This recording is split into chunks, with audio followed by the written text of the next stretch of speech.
Hello my dear aspirants, good evening. हम पढ़ रहे हैं हरियाणा जीके। बट आज की क्लास में हम करेंगे हिस्ट्री की सिक्स एनसीईआरटी। यानी कि हम अब स्टार्ट करेंगे हरियाणा जीके भी साथ के साथ करते रहेंगे, लेकिन साथ में स्टार्ट करेंगे हिस्ट्री सिक्स क्लास से लेकर 12th तक की। आज हम करेंगे सिक्स क्लास के फर्स्ट और सेकंड चैप्टर।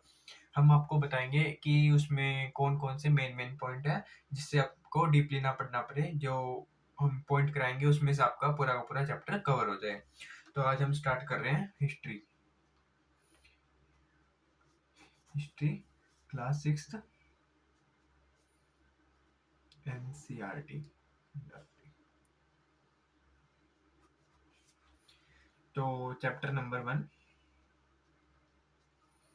हम चैप्टर नंबर वन में सबसे पहले मेन पॉइंट पढ़ते हैं कि स्टार्टिंग किससे होती है।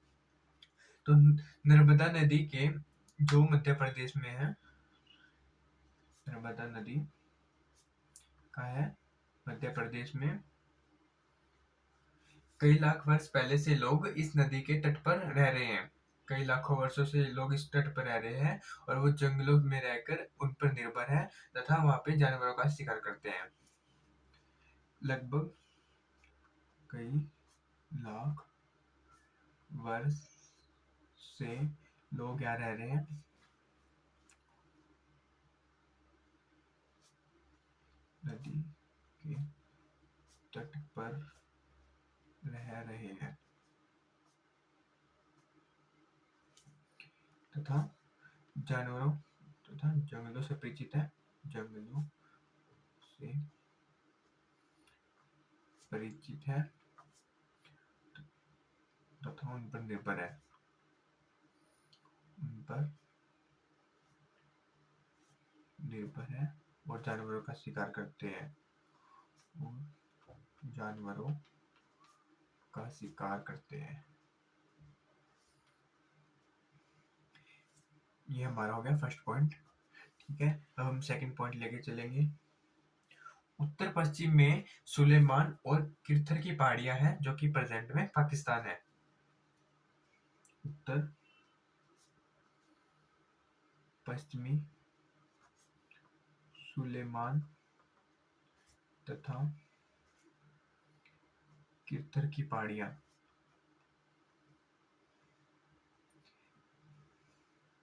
प्रेजेंट में क्या कहाँ है? पाकिस्तान में। यहाँ पे 8,000 वर्ष पूर्व स्त्री और पुरुषों ने सबसे पहले गेहूं और जौ का उत्पादन किया था। वो कौन सी जगह थी? सुलेमान और किरथर की पहाड़ियां। जहाँ पर 8,000 वर्ष पूर्व स्त्री तथा पुरुषों ने पहले गेहूं तथा जौ का उत्पादन किया। हम थर्ड पॉइंट लेके चलेंगे। भेड़ बकरियां गाय और बैल ऐसे जानवर थे जिनका सबसे पहले जिनको पालतू बनाया गया। कौन कौन से? भेड़, बकरी, गाय और बैल। जो आज हम पॉइंट कराएंगे दोस्तों, में आपकी मतलब एनसीईआरटी का फर्स्ट चैप्टर कवर हो जाएगा, जिसमें आपको मतलब पूरा रीड आउट करने की जरूरत नहीं है। और पॉइंट इसमें हम ला देंगे। को पालतू बनाना शुरू किया। Next point.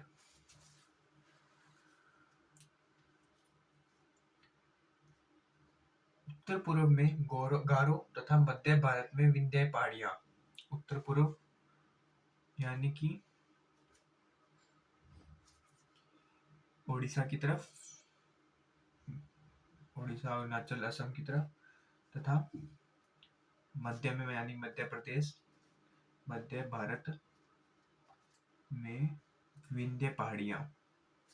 विंध्याचल की पहाड़ियां बोलोगे तो पूरा नाम इनका विंध्य पहाड़ियां। यहाँ पर कृषि का विकास हुआ।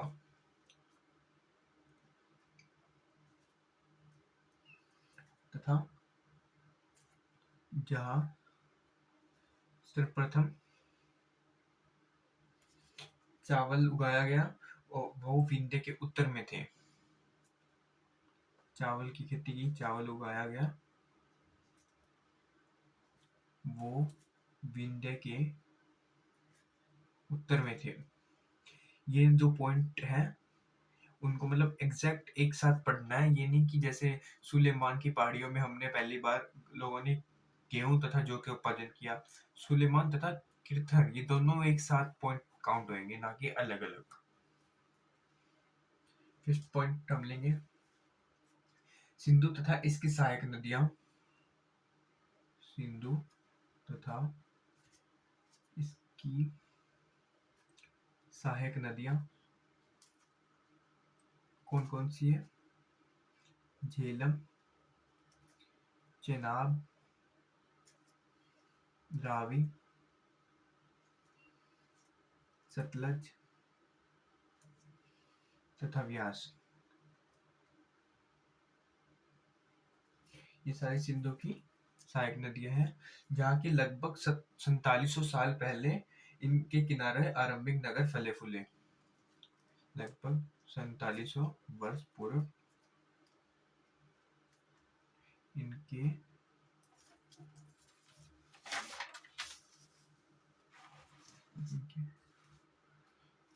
किनारे आरंभिक नगर फले फूले।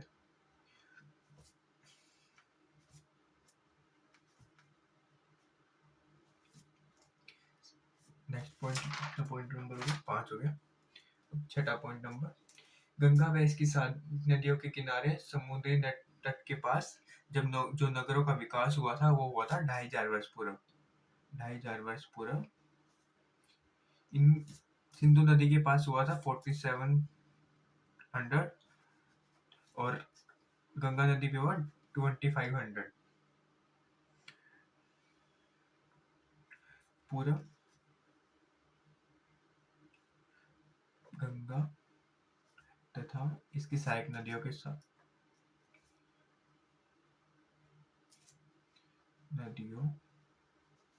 साथ नगर फले फूले,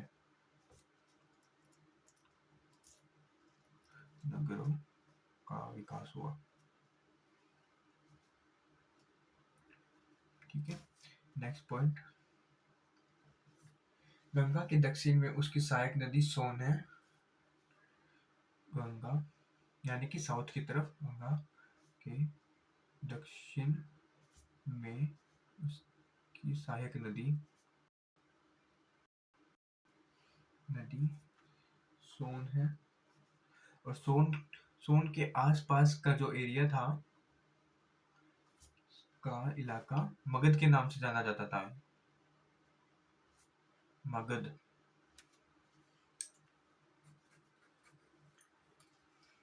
के नाम से जाना जाता था। नेक्स्ट पॉइंट लेंगे अब हम, इंडिया शब्द इंडस से निकला है। इंडिया शब्द इंडस से निकला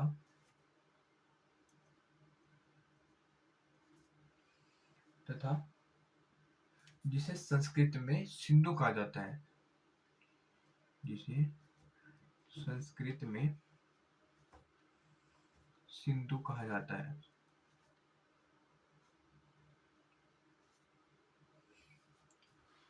नेक्स्ट पॉइंट, लगभग 2500 वर्ष पूर्व, लगभग 2500 वर्ष पूर्व उत्तर पश्चिम की ओर से आने वाले यूनानियों तथा ईरानियों ने सिंधु को हिंदोस, वो जो क्या करते थे, ये को पढ़ते थे कि इंदोस। हैकुम यानी कि ई पढ़ते थे। इस नदी तथा इस नदी के पूर्व में स्थित देश को इंडिया का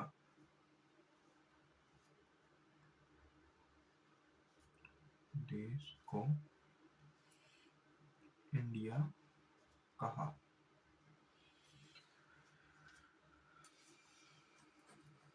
ये पॉइंट हो गया और ये इम्पोर्टेंट पॉइंट है। जिन्होंने कहा, ईरानियों ने कहा, कब, भाईजान पोस्ट। ये सारे पॉइंट इम्पोर्टेंट है। इंडिया सबसे निकला है, जिसे संस्कृत में सिंधु कहा गया।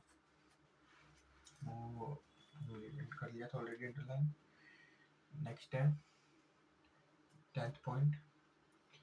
भरत नाम का प्रयोग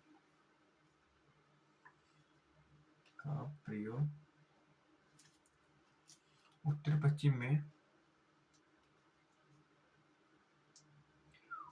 पश्चिम में रहने वाले लोगों के एक समूह के लिए किया जाता था।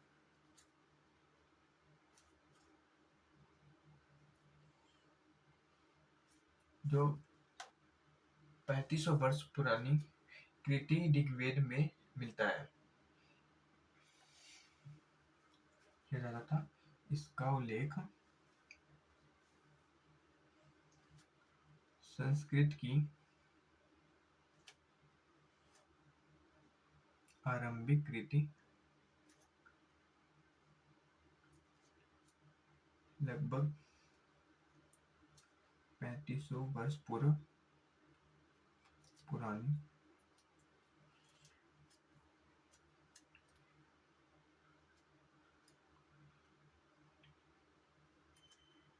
ऋग्वेद में मिलता है।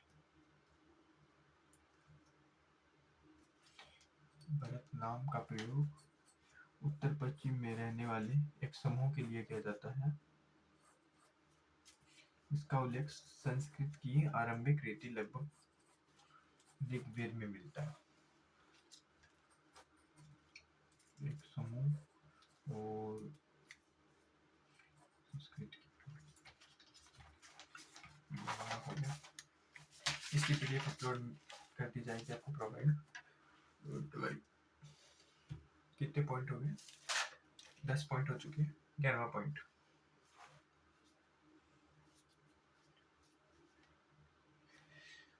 उस समय में किताब बनाने के लिए एक ताड़ के पत्तों का इस्तेमाल किया जाता था। उन ताड़ के पत्तों को काटकर उसको बांध दिया जाता था और उसका प्रयोग किया जाता था किताब बनाने के लिए। किताब बनाने के लिए ताड़ के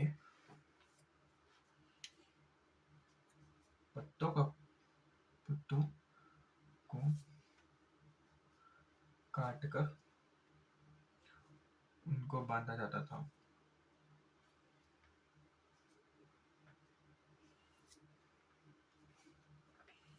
बारहवां पॉइंट, अंग्रेजी में यानी कि अंग्रेजी में पांडुलिपि को मैन्युस्क्रिप्ट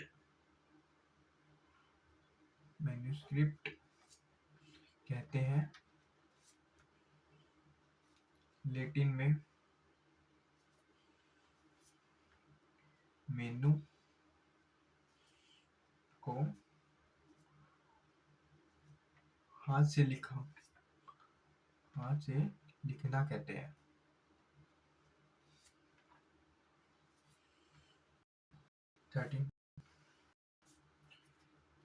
ये प्राय पत्थरों अथवा हिमालय क्षेत्र में उगने वाली बुर्ज नामक पेड़ की छाल से विशेष तरीके से तैयार होने वाले भोजपत्र पर लिखी जाती थी। ये पांडुलिपियां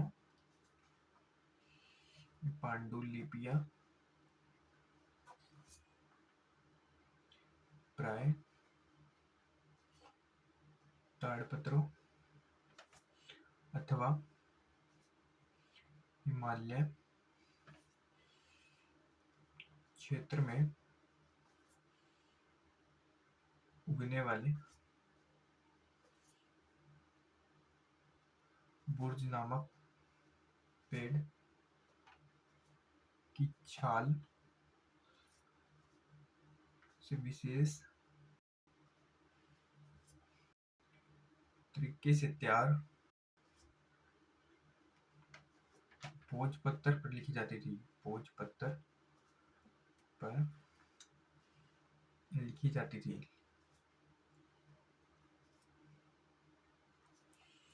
नेक्स्ट पॉइंट,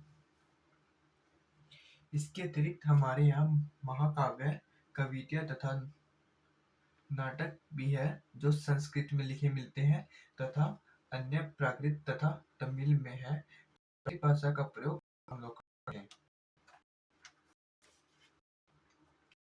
इसके अतिरिक्त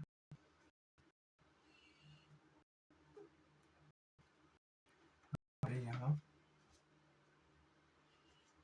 महाकाव्य,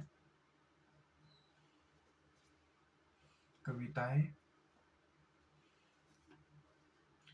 तथा नाटक भी जो संस्कृत में लिखे मिलते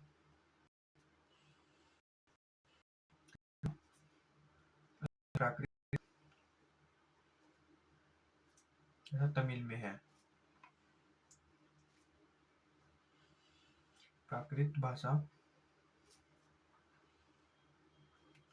का प्रयोग आम लोग करते हैं। आम लोग करते हैं।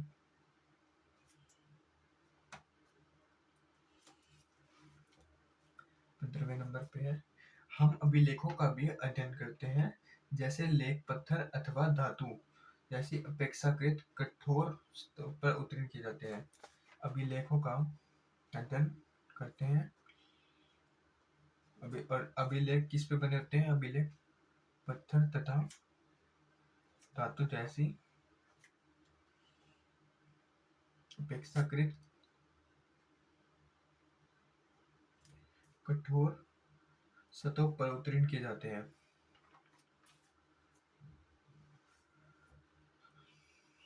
तो पर उत्तीर्ण किए जाते हैं।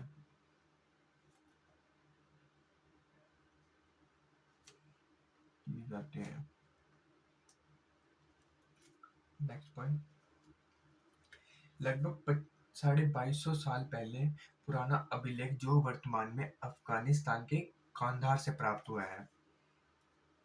लगभग 2250 वर्ष पुराना अभिलेख वर्तमान के अफगानिस्तान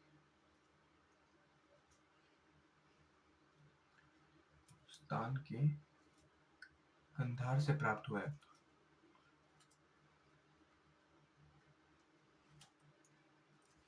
एक बार हम मेन पॉइंट को अंडरलाइन कर लेते हैं।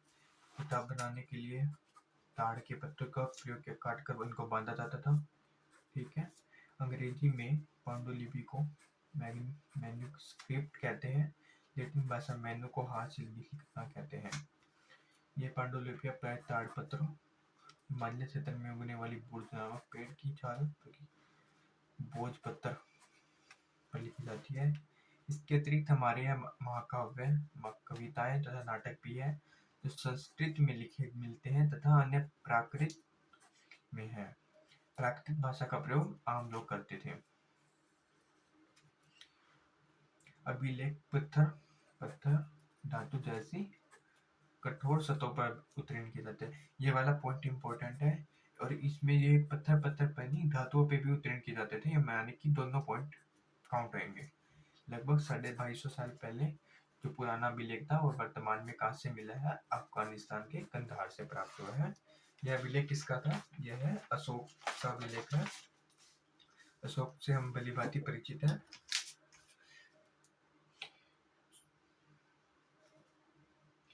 है अशोक नामक शासक के आदेश पर लिखा गया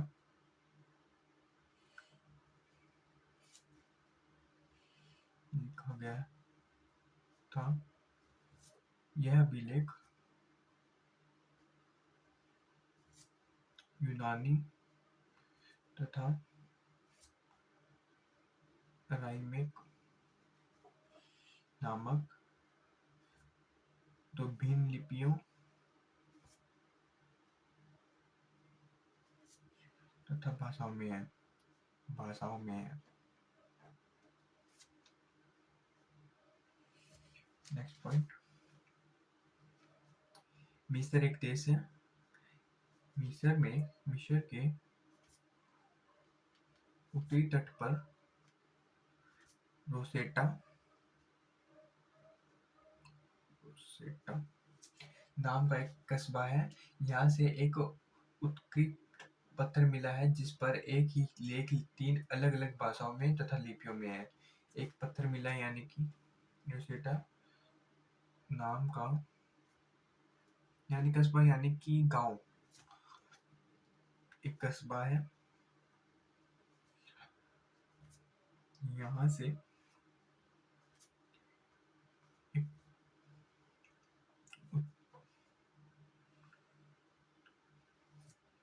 पत्थर मिला है यानी कि जिसके ऊपर गड़ा हुआ है, मतलब वो अभिलेख टाइप में है जिसके ऊपर अक्षर बने हुए हैं, जिस पर एक ही लेख यानी कि एक ही बात 3 अलग-अलग भाषाओं में